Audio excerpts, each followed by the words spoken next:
Hai semua, gue Wasa.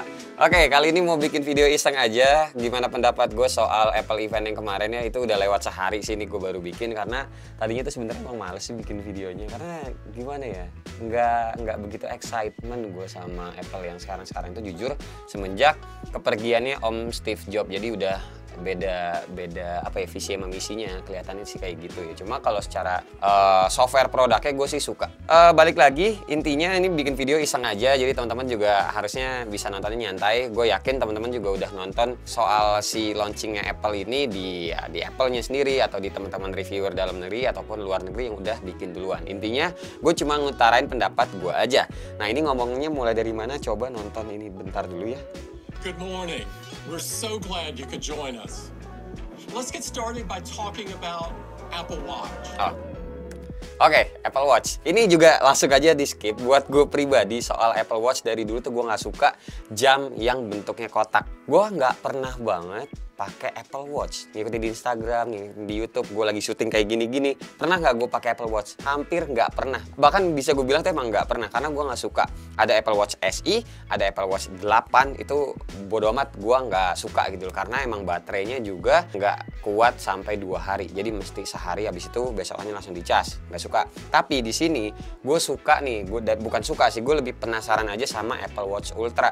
Karena materialnya itu beda, dia lebih gede, lebih tebal, terus juga dia pakai titanium ya, pinggirannya materialnya, plus kacanya juga sapphire. Cuma harganya tuh pasti kenanya belasan juta sih.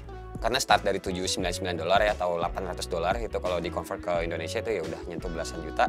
Dan dari beberapa artikel yang gue baca juga katanya ini bisa menyaingi Garmin. Sebelum gue cobain produknya, gue udah bisa bilang nggak akan bisa sih, belum bisa ngegantiin Garmin. Karena kalau Garmin itu ya, gue punya juga Fenix 7 yang solar ya, itu baterainya tuh bisa sampai sebulan lebih, bisa ngecas lagi juga kalau kena sinar matahari.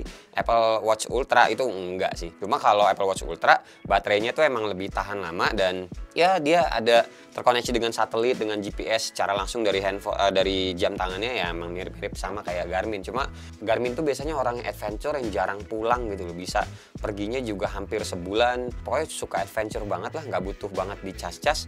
Apple Watch Ultra menurut gue sih belum bisa nyaingin ya. Cuma kalau menyerupai fungsinya ya bisa. Apalagi dia tuh bisa diajak diving sekarang yang Apple Watch Ultra, dan berarti kalau kena air asin itu Apple Watch-nya tidak kenapa-napa.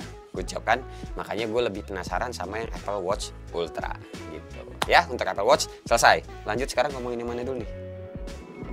Now, let's turn to AirPods. Oh iya, AirPods yang AirPods Pro, cuma generasi yang kedua. Dari bentuknya aja masih mirip-mirip gue ngelihatnya, dan ini buat gue sendiri tidak menarik di bagian bentuknya. Fisiknya itu menurut gue biasa banget. Tapi gue penasaran sama casingnya justru. Casingnya si AirPods yang baru itu sekarang ada cantelannya buat tali lanyar biar nggak gampang hilang si case-nya itu, charging case-nya. Terus juga dia ada speakernya. Jadi kalau misalkan suka hilang atau lupa naruh di mana, itu bisa dipanggil selama jangkauannya masih ke reach ya, secara Bluetooth gitu loh. Cuma kalau udah jauh banget udah hilang ya biasanya ya udah bye-bye. Bisa kelihatan di handphone Apple kita tuh kayak latest tempat kita naruh si Apple AirPods itu ada di mana, kayak gitu-gitu. Cuma kalau misalnya udah jauh banget, beda rumah gitu ya, udah nggak bisa ditelepon lagi sih, atau dibunyiin lagi kayak gitu-gitu. Terus juga ini pakai chipset yang terbaru juga sih di di TWS-nya sendiri. Agak-agak penasaran juga sama, pokoknya penasaran itu lebih ke jeroannya sama charging case-nya. Tapi kalau bentuk si TWS-nya itu enggak sih, biasa aja. Ini kenanya kayak apa ya? Kayak nyari aman aja sih. Cuma penasaran juga sih. Ini di yang TWS yang terbarunya nanti bisa muat nggak ya di charging case yang lama, atau dibalik, yang AirPods Pro yang pertama ditaruh di charging case AirPods yang kedua ini bisa apa nggak? Tapi kayaknya nggak bisa sih. Ntar nggak cuan mereka. Oke, AirPods kelar, udah segitu aja soalnya warnanya juga putih doang, nggak ada warna hitamnya, nggak ada warna yang lain. Ya udahlah, lanjut lagi. So let's take a look at the new iPhone. The popular 6.1-inch size iPhone 14. Aduh, oke. iPhone 14, iPhone 14 Plus, iPhone 14 Pro, dan iPhone 14 Pro Max. Yang sisi versi Pro kesampingkan dulu. Kita ngomongin iPhone 14. iPhone 14 sama iPhone 14 Plus ya. Kalau teman-teman sekarang pakai iPhone 13, nggak usah buang-buang duit buat ngebeli si iPhone 14 nya. Perubahannya tidak signifikan. Kalau teman-teman sekarang pakai iPhone 13 aja dan pengen pindah ke 14 Plus, itu juga kayak cuma nambah masa baterai doang sih. Ukurannya lebih gede, lebih beratnya juga gua nggak tahu karena belum megang, tapi kayaknya harusnya masih lebih enteng ketimbang yang Pro Max sih. Kayak nggak beras, intinya sih kalau teman-teman dari 13 ke 14 itu nggak ngerasain ada pride to upgrade-nya gitu loh, kayak buang-buang duit doang. Ini juga Apple menurut gua bikin iPhone 14 tuh terlalu apa ya, terlalu iseng banget. Mestinya nggak usah ada 14, langsung aja ke 14 Pro. Kalau teman-teman sekarang lagi pakai iPhone 12 deh, nggak apa-apa, iPhone 12 dan iPhone 13 aja ya, urungkan aja niatnya buat upgrade ke 14. Saran dari gue kayak gitu. Bentuk pinggirannya juga mengkotak, terus juga bobanya juga ya bobanya beda sih, 12 sama 13 itu kan ya, yang satunya sejajar, satu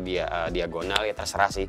Cuma lebih kenanya yang dari 13 itu nggak usah ganti ke 14. Dari iPhone 10, iPhone 11 deh, kalau mau pindah ke 14 nggak apa-apa gitu. Jadi lebih berasa upgrade-nya gitu. Soalnya chipsetnya juga yang dipakai sama kayak iPhone 13 series, yaitu Bionic A15. Masih sama-sama aja gitu loh. Makanya dari awal sini gue bisa bilang kalau teman-teman pengen upgrade ke iPhone 14 series, mulai dari 14 Pro atau 14 Pro Max aja. Yang 14 dan 14 Plus itu di skip aja, saran dari gue sih kayak gitu. Terus di iPhone 14 Pro gue suka sih sebenarnya sama si Dynamic Island-nya. Itu menurut gue suatu software atau suatu pemikiran yang kenapa nggak kepikiran dari dulu untuk mainin notch-nya gitu. Selama ini kan kita juga tahu dari Android tuh bikin notch yang bulat-bulat gitu doang, mau di tengah, mau di kiri, mau di kanan. Ya udah cuma bulat gitu doang, atau bisa jadi timer kalau misalkan mau selfie. Jadi ada yang tuh wah gak pat jepret, nah, kayak gitu-gitu ya. Ada animasi-animasi. Tapi kalau di Apple ini mereka bikin sedemikian rupa dan itu menurut gue keren ya. Gue harus apresiasi. Yang mungkin ke depannya nanti nih kalau misalnya kita ngomongin MacBook, kayak MacBook M2 ini aja kan ada notch-nya. Terus yang mungkin di M3 ataupun di MacBook selanjutnya itu akan ada Dynamic Island-nya juga ke depannya nanti. Bisa jadi. Terus juga Android ya bisa jadi juga terinspirasi akan mainin lagi nih aneh-aneh di bagian notch-nya gitu. Jadi kayak pertanda notifikasi, terus jadi display buat bukan screen recording gitu ya, ada displaynya juga. Menurut gua banyak ininya sih, bergunanya di kedepannya nanti sesuai sama aplikasi-aplikasi yang akhirnya akan mendukung di bagian Dynamic Island-nya ini. Keren menurut gua. Terus juga ini si iPhone 14 Pro kan dia juga warnanya nggak begitu banyak ya, cuma ada hitam, silver, gold, sama satu lagi yang warna barunya itu yang warna ungu. Kenapa sih ngikutin banget Flip Samsung yang kemarin lagi ungu-ungu banget? Berharap BTS pakai ini juga ya, iPhone juga. I Purple You gitu tapi pakainya iPhone. Kenapa nggak warna lain? Kenapa mesti ungu gitu? Kemarin warna hijau ada gitu. Kenapa nggak hijau lagi? Warna birunya ada, biru muda nih yang gue pakai. Sekarang nggak ada lagi birunya. Ya terserah sih teman-teman, kalau mau kelihatan banget dari belakang juga iPhone-nya itu iPhone baru, ya belinya warna ungu gitu, nggak warna yang lain. Cuma kalau gue nanti prefer tetap sih warnanya tuh warna putih pengennya, karena warna paling terbarunya yang ungu-ungu gini ya nggak sih, kurang cocok aja gue ngeliatnya. Terus juga di bagian kamera ya, kamera belakang akhirnya iPhone 14 Pro ya join the hype gitu ya, dengan menaikkan pixel size-nya yang tadinya biasa 12 sekarang jadi 48 menggunakan teknologi yang pixel binding namanya, which is itu di Android sebenarnya udah lama.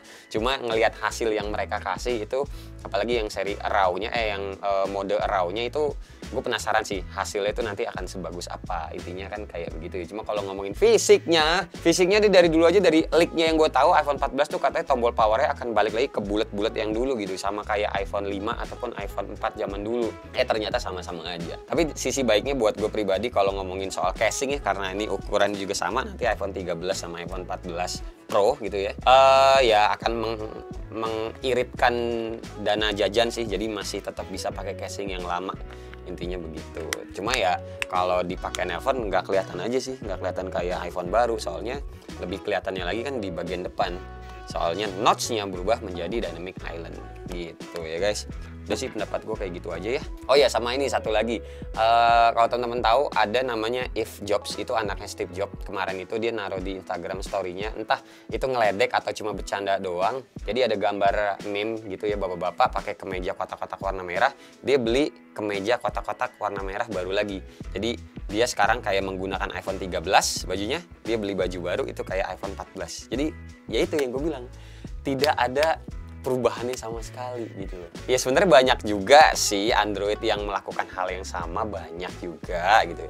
Cuma Apple tuh udah kelamaan gitu, udah iPhone 12 gini deh. iPhone 11 oke lah, pinggirannya lengkung. iPhone 12 berubah tuh jadi kotak. Oke. Habis itu iPhone 13 ya udah sama tuh mengkotak juga, cuma boba kameranya lebih gede ya, tapi pinggirannya tetap mengkotak.